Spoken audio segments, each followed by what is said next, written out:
happening on Wall Street. Economic indicators. Who knows where this is going to end up? To understand the economy, you have to understand human nature.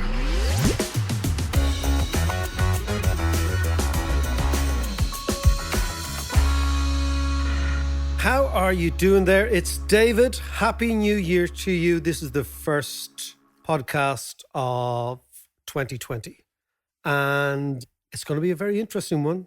As always, I'm joined here by your man. What's the story ahead? Hey, Happy New Year to you.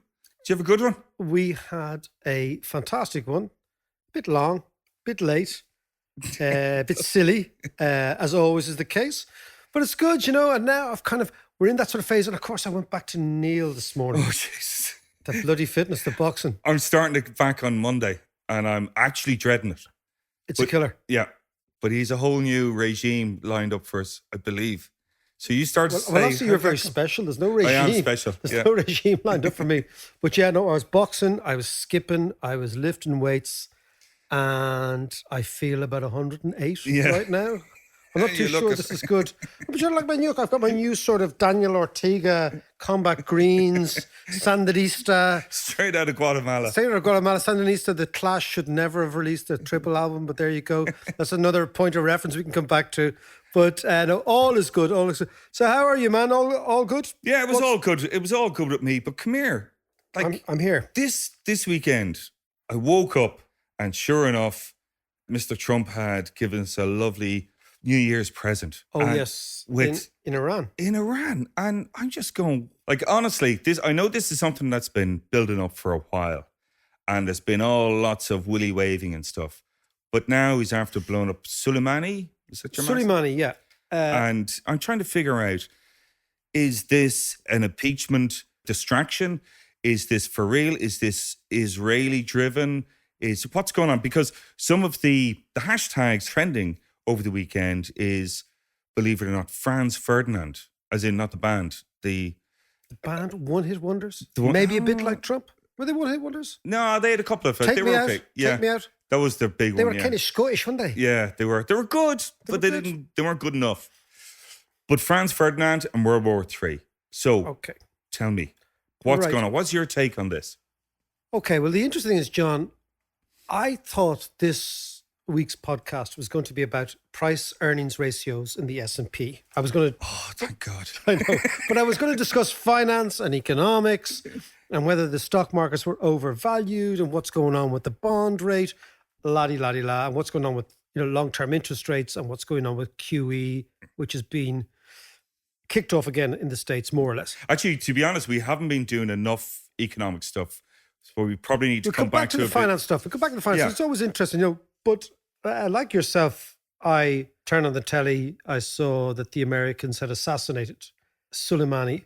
Soleimani is the second most powerful man in Iran, who has been the head of the Iranian armed forces, but mainly the head of an operation called Quds, which is the Iranian projection of their power outside of Iran. Right.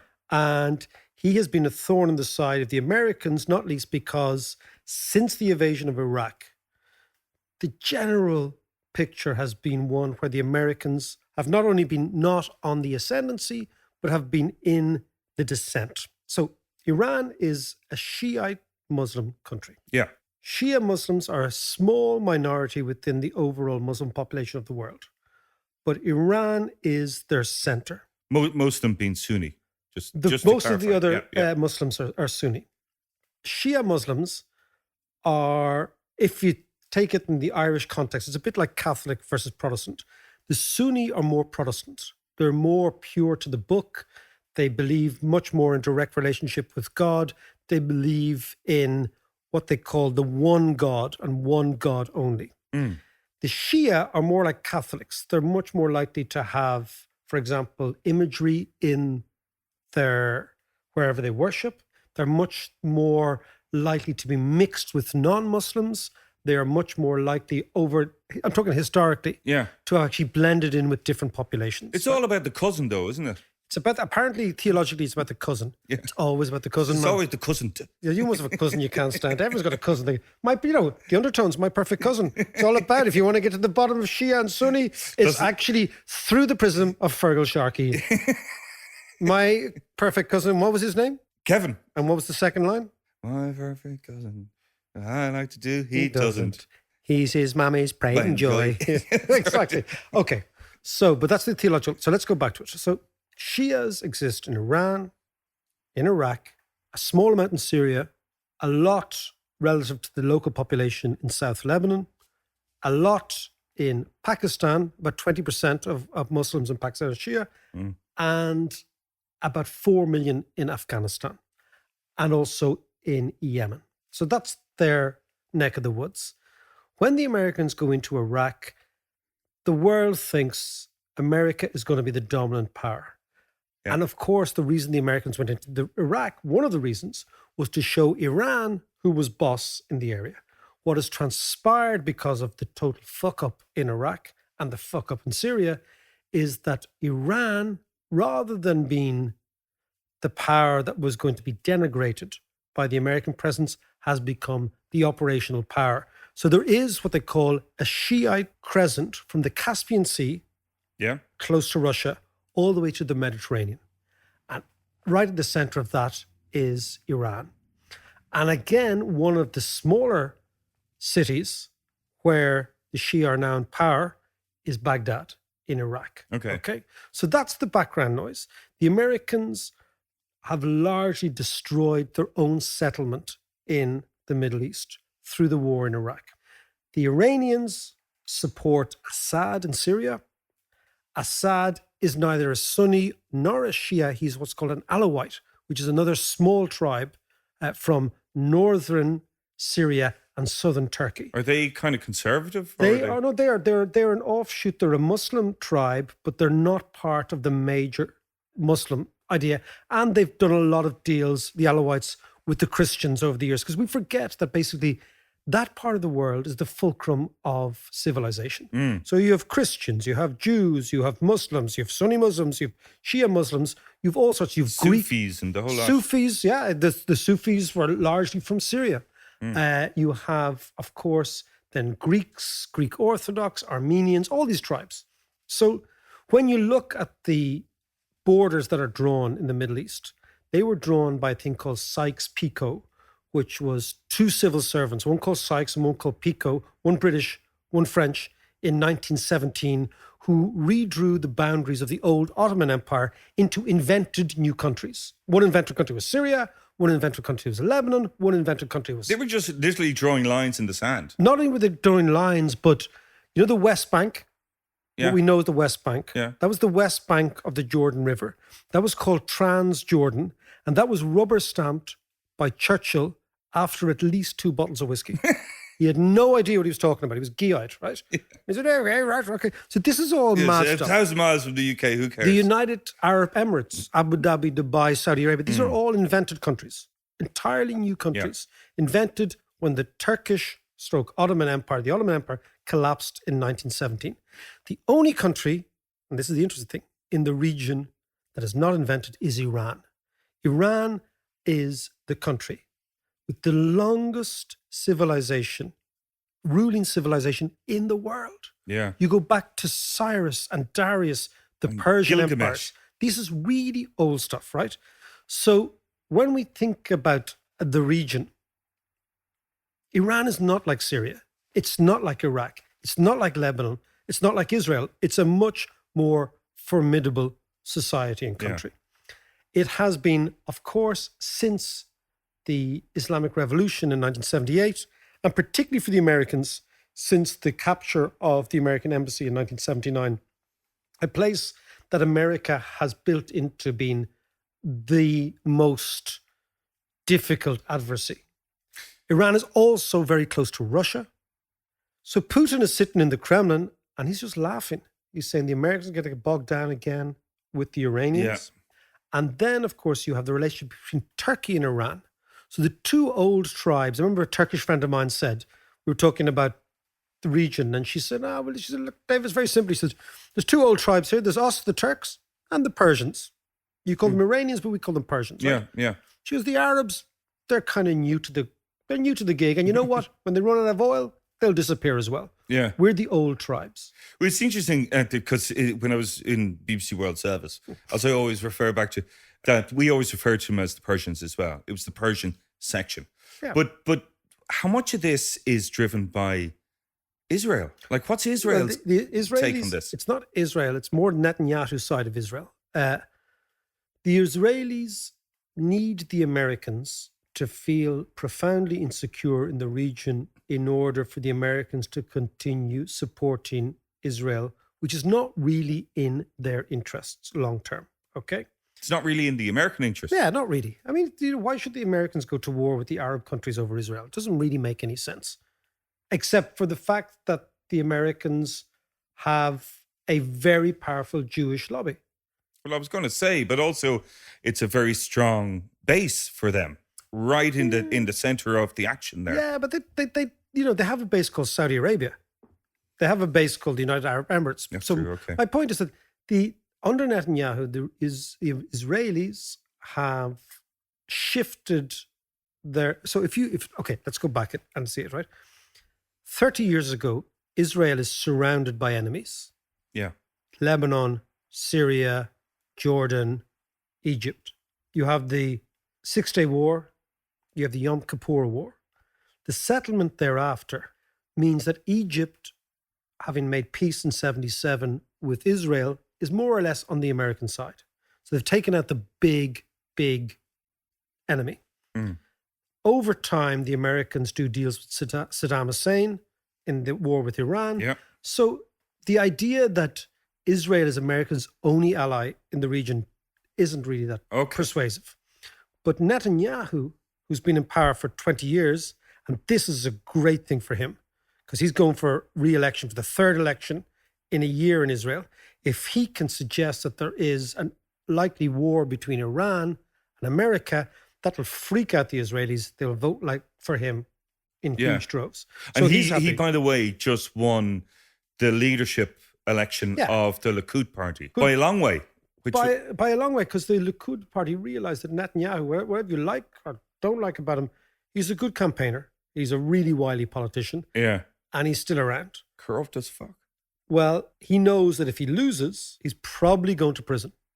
And in fairness to the Israelis, they have a great habit of putting their presidents and their prime ministers in prison. In fact, the last president and the last prime minister of Israel are in prison right now. Really? Yeah. I didn't know that. Yeah, Ehud Olmert and a guy called Katz.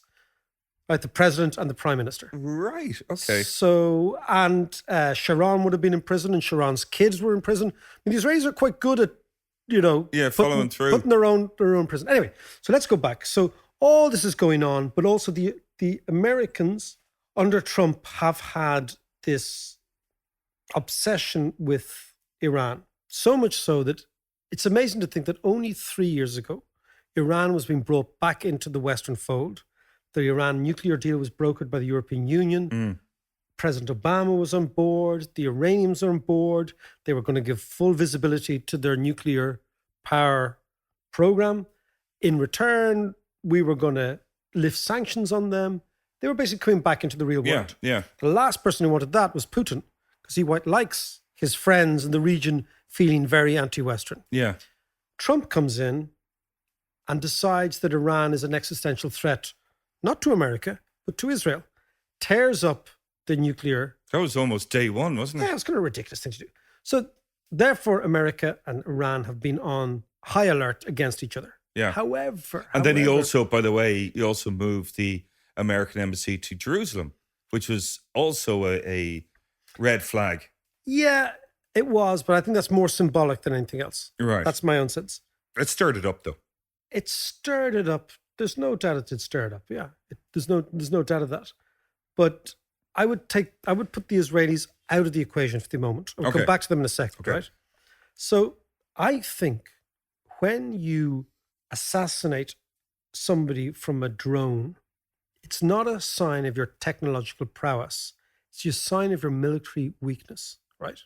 It's a bit like, when the IRA had these things called spectaculars when we were young. So they'd put a bomb in Harrods, so they'd put a bomb somewhere close to the royal family, or they'd put a bomb in The Hyde Park bombing. Hyde Park or in Canary Wharf, right? Yeah, yeah. What it did was it kind of said to the people, we're still here, Yeah. you know. Yeah. But it was actually a sign of weakness because it never changed the situation on the ground in Northern Ireland. So the ability to actually have a one-off bombing, which is spectacular, doesn't really reinforce your power, particularly if, as in the American case, they assassinated Soleimani on Thursday night. On Friday night, they were telling all their citizens to leave Iraq. Yeah. So this is not a sign of a superpower in control. It's a sign of a superpower trying to cling on to some sort of vestige of prestige. Is that not when they're telling their citizens to leave, are they not saying, right, we're now gearing up for a full-on... No, they're saying we can't protect you. We cannot protect you in Iraq. Okay. It may well lead to a full-on attack. Yeah. So it strikes me that what you have is Trump saying to the Iranians, we can do what you want, we want with your people. And the Iranians saying, okay, we're going to retaliate. It seems to me that right now, neither side wants war. But unfortunately, wars tend to happen due to what I would call three things. One are mistakes. The other one is miscalculation. And the third one is machoism. So the three M's. And what worries me, John, is that America will blunder into a war in Iran, which will drag in the entire region and will create a cauldron, an inferno in the Middle East, which is deeply, deeply unstable. And I think what has happened over the last day or two is the beginning of that. So hang on a second. Let me understand this. On one hand, I was listening to Pompeo banging on about how his intelligence and all the intelligence community were saying that there was an imminent attack, and that was one of the reasons for bombing your man Soleimani. But in this greater kind of intelligence and technological age, how can you actually blunder into war? Via Twitter. Okay. No, I'll come back to that. I'll come back to it. Okay. I think it's important. So if there is a full-on war, what'll that look like? What'll an Iranian US war look like with the Israelis and everyone else involved? Well, the Israelis will be the least of their worries. But they're a nuclear power though as well. Yeah, but the Israelis will not use nuclear power unless they're attacked. Yeah. I think that's very clear. But so let's think, what does the evolution of an Iranian-American war look like? Let's just think that, right? So what happens is the Americans assassinate Soleimani. That puts it up to the Iranians. The Iranians have to react in some way. So what will happen is the Iranians will get their militia in Syria, remember I was saying to detonate a car bomb under an American army truck. The American soldiers are still in Iraq. Not many of them, but they're still there. Yeah. Then the Americans have a tit for tat. They say, okay, we are going to do what we did to Assad. We are going to send in cruise missiles to bomb Iranian-trained Iraqi Shias who are training in Iran. Okay. They bomb that, specifically a port or a military installation. Then the Iranians say, okay, what we're going to do is we're going to bomb oil tankers in the Straits of Hormuz. Now, the amazing thing about if you're in Dubai or Abu Dhabi, on a clear day, you can see Iran. It's really close. Okay, it's really, really close. In fact, in Dubai, the original inhabitants of Dubai are Iranian. Dubai means two houses. Du is the Iranian for two, and Bai is the Arabic for house. Yeah. So the Arabs and the Iranians have lived side by side in Dubai for years, a place called the Creek, in the very south of Dubai. So it's not inconceivable or it's not impossible to imagine how the Iranians then up the ante and they bomb either Qatari or Kuwaiti ships in the Straits of Hormuz. Yeah. Suddenly the price of oil goes from $60 a barrel to $150 a barrel, and everyone starts to freak out. Then normally what happens in these cases, the Americans will send another few cruise missiles in, the Iranians will send some other militia in Iraq in, and then they stop and everyone comes up for breath. And the idea is, we're not humiliated, you're not humiliated. We go and we talk together. But there's no mechanism for them to talk because the Americans have taken that away, right? Yeah. So, and it was Macron, I believe, who was trying to be the mediator up until now, certainly anyway.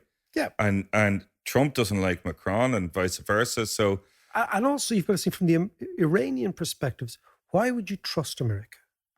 America has tried to strangle Iran for the last 50 years. Yeah, they backed him into a corner. And also, if you go back even further to the 1950s, there was an Iranian leader called Mossadegh who tried to nationalize Iranian oil that was owned largely by Britain. And together with Britain and America, the Iranians suffered a coup, which the Americans put the Shah of Iran back on the throne of Iran and said, you know what, I know you had a democratically elected guy, but he's not our guy. That's right, because your man Mossadegh was democratically elected. Yeah. You know? The CIA's first CIA success, which is always very worrying, you know, because it led to 1,000 failures. But the one success they used. So there's a lot of hatred between these people. So imagine what happens is the Iranians then have a terrorist attack on an American embassy somewhere around the world. They kill Americans, tourists. Yeah. The Americans say, okay, we're going to go in and sort these people out, right? And the Pentagon will argue, this is how it escalates. So what is low-level sort of skirmishes and bombs and this, that, and the, suddenly, and you've got a president like Trump, who is erratic. We know that. And the Pentagon will always advise the United States government that if we are going to have a conflict with anyone, we have to destroy them completely. This is the shock and awe idea. Yeah. So you imagine, so the Pentagon advised Trump, okay, let's begin the process. If you want to fix this, we will need to commit troops on the ground. And say the Americans say, okay, and they put 180,000 troops in the Middle East for the invasion of Iraq. Imagine they put 100,000 troops, right? And of course, then you think, what would the Iranians do? So Iran runs these proxy states. This is the really interesting thing. In 1982, when the Israelis invaded South Lebanon, they invaded South Lebanon to destroy the Shia militias. The Shia militias mutated into Hezbollah. Hezbollah is now the most armed non-state actor in the world. So it's a non-state. It is a militia that is armed like an army with the resources of a state. And it's entirely Iranian, and it's all in South Lebanon. You also have the militias in Iraq. You also have the Iranians in Yemen. You also have in Afghanistan and Pakistan large Shia militia. Imagine the Iranians decide, let's cause chaos here. And all of these various militias begin to attack America and their allies at once. The Americans will then have to react in a way that they have to actually destroy Iran. Yeah. So, and think about it again, you have the Iranians are incredibly capable of destroying most of the Saudi oil installation. What people don't realize is the vast majority of Saudi's oil is in the Shia area of Saudi, of which there is a small area over beside the Gulf states, the UAE. Everything is beside Iran. So even if the Iranian military were destroyed or partially destroyed by the Americans using cruise missiles, etc., they still have enough in their armory to destroy the UAE and Saudi Arabia and destroy the oil production. And then what you get is this very crazy situation where the Iranians, rather than confronting the Americans on the ground, confront the Americans through their militias all around the place. This is when Israel gets drawn in. This is when it becomes a regional conflict. This is when Saudi becomes drawn in. And the interesting thing is that Saudi and Israel, the Mecca of the Jews, and Saudi, the Mecca of the Sunni Muslims, have an alliance together against Iran. And you can imagine then that Hezbollah in South Lebanon goad the Israelis. Hezbollah allegedly have 160,000 warheads in South Lebanon. Really? Yes. Holy shit. They're incredibly well armed. And in 2006... Where do they come from, by the way? Are they from Russian? Iran and Russia. Right, okay. And in 2006, the Israelis went in to reoccupy South Lebanon, thinking this is going to be a walk in the park, and they got their asses whipped. Nobody realized the Israelis were beaten in South Lebanon not that long ago. Yeah. So it's not difficult to see, John, how Trump's rather adolescent approach to assassinating this guy, Soleimani, could lead to a low-scale war, a little skirmish, then the Americans being dragged in, then the Saudis releasing their militias all around, and suddenly you have a huge regional conflict that could spark over a number of months. So you're talking about mistake, miscalculation, and machoism. Yeah, so the mistake is the original act of aggression. Yeah. The miscalculations is both sides misdiagnose what each other wants. Yeah. Okay? And the next step kind of thing. And the machoism is the presidents of Iran and the president of the United States, in order to bolster their own domestic opinion, become macho. Yeah. So Trump ratchets it up, the Iranians ratchet it up, and suddenly you have a crazy regional war. It just sounds like a total nightmare. But tell us this then, if we have a kind of a military armed conflict in the Middle East that's going to draw everyone in at some stage, economically... It's catastrophic for everybody. Yeah. But wars tend to be. Yeah. But economically then, how is that going to affect the global economy? So what happens in this scenario is the price of oil, as I said, goes from around $60 a barrel to 150, 160, maybe north of that, because the Iranian oil supply is knocked out, even though it is small, much smaller than it should be. The Saudi Arabian oil supply is knocked out. The United Arab Emirates oil supply is knocked out. Yeah. There is huge, huge insecurity about how much oil can make it out of the Middle East. But we have fracking though in the States, which will that's not boom. Yeah, that's a different argument. That's again a different argument. Is that, you know, you're right that fracking is a function of high oil prices. So when oil prices are high, fracking can work. Yeah. But just in terms of the reserves, the oil reserves of the world, Venezuela has 25%, 25.8%. Saudi Arabia has 22.4%. Iran has 13.1%. Iraq has 12%. Kuwait has 8%. UAE has 8%. And we go down from there. Okay. Yeah. So if you were to knock out the oil production, even for a while, of Saudi Arabia, Iran, Iraq, Kuwait, and UAE, you're left with nothing, particularly because the Venezuelans can't produce because their economy is destroyed. So this is... of course, yeah. So the first thing is the price of oil goes through the roof. Who suffers most? The major oil importers. European Union, Yeah. China, and Japan. So you get a recession really rapidly in our part of the world because the costs of our energy go through the roof. Who sits pretty? The Russians, who are the other big producer, who are just watching all this and waiting for things to happen. So economically, you get a collapse in the stock market.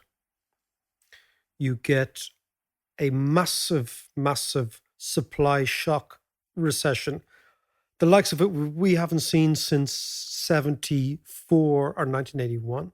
You also get massive refugee problems, think about it, in the Middle East. Yeah, the Syrian civil war prompted the dislocation of 12 million people and 5 million refugees left Syria. In the context of an American-Iranian confrontation, which is serious, where the Americans begin to go in on the ground. So imagine the Americans went in to a country like Iraq, which is flat, which is demographically fractious with various different tribes. They've got the Kurds, the Sunnis, and the Shias, right? Unstable. And they couldn't win in an unstable, geographically easy climate to win a war. Iran is probably the most mountainous country outside of the Himalayas in that part of the world. Yeah, it's supposed to be spectacular, actually. It has got a unified population. It has a Persian culture that is the oldest in the world, the oldest ongoing civilization in the world. It has Iran as a big army. It has Russia as its best ally. The Americans are not going to win in there. And of course, what that means is massive refugees, millions of people. Yeah. Even there are 82 million Iranians. There are less than 40 million Iraqis. So think about this. These are huge, huge differences in population. So apart from the invasion of Grenada, America has never won a war in the last 50 years. Yeah, they haven't won since the Second World War. Yeah. They won in Korea at the end. Did they? Well, kind of. They're still trying to sort it out now, but you know, apart from that, I mean, you know, actually, what I'd be really interested to know is, you know, your mate Pinchas Landau. Have you been talking to him? What's his take on it from Israel? I was talking to my Israeli mates this morning, and they said something to me which I thought was quite amazing. They said the assassination of Soleimani, for us, not all Israelis, but these Israelis, who are pretty representative, is as significant a moment as the assassination of Reinhard Heydrich. Now, Reinhard Heydrich was the head of the SS, who was assassinated in Czechoslovakia by two agents dropped in by the British, financed by the CIA. In fact, you might remember Cillian Murphy played one of them in a recent movie. But the assassination of Heydrich was a signal to the Nazis that we know where you are. Now, these guys got caught, got tortured, got killed at the end. But my Israeli friend said to me, this for us is as significant, a positive in their eye, blow against anti-Israelis, whatever you want to call them, as the assassination in 1942 of Reinhard Heydrich. That shows us, John, that our Western, it should be okay, it'll be all right, we'll do a deal, we'll back down, is really far away from people's perceptions who are deep in the region. And it leads me to conclude, the fascinating thing here is there are so many different angles. Yeah. There are so many things that can go wrong, and there's so few things that can go right in terms of going back to the status quo. And, you know, when you look at history and when you look at conflicts and when you look at how things happen, now we spoke about those 3 M's, the idea of you make a mistake, you have a miscalculation, and then you have machoism. When they come together, even though most sensible people think, I don't want this, it doesn't mean that it doesn't happen. Thanks so much for listening to the podcast. Now, if you like our content and you want to support us, please consider becoming a patron at patreon.com/David McWilliams. If you become a patron, you can unlock all sorts of interesting new content, interviews I'm going to be doing, ticket giveaways, and this will ensure that the podcast remains ad-free and you can get all of this stuff for the price of a pint.